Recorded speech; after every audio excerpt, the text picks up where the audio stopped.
Hello বন্ধুরা, কেমন আছো? আশা করি সবাই ভালো আছো, আমিও ভালো আছি। ঘুম থেকে উঠে বাকি কাজগুলো আর শেয়ার করলাম না, ঘরে এসে চাটা করছি। তারপরে দুধটা ঢেলে দিলাম, তারপরে চাটা ফুটছে, চাটা হয়ে গেছে, ঢেলে নিলাম। চলে এলাম ছাদের উপরে। দেখো কি নিজে হাতে লাগিয়েছি ফুল গাছ। তো আমার খুবই ভালো লাগে। কার কার ফুল গাছ লাগাতে ভালো লাগে কমেন্ট করো। গাছে এখনো ফুল ধরেনি, গাছে ফুল ধরলে তোমাদেরকে দেখাবো অবশ্যই।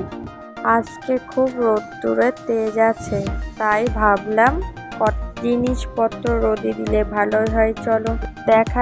আমার শাশুড়ি মা বলছিল ভাদ্র মাসে জিনিসপত্র রোদ ভালো থাকে, তাই কথাটা শুনে মনে হলো যে জিনিসপত্রগুলো রোদে দিই, তার সাথে সাথে মায়ের জিনিসগুলোও দিয়ে দিলাম।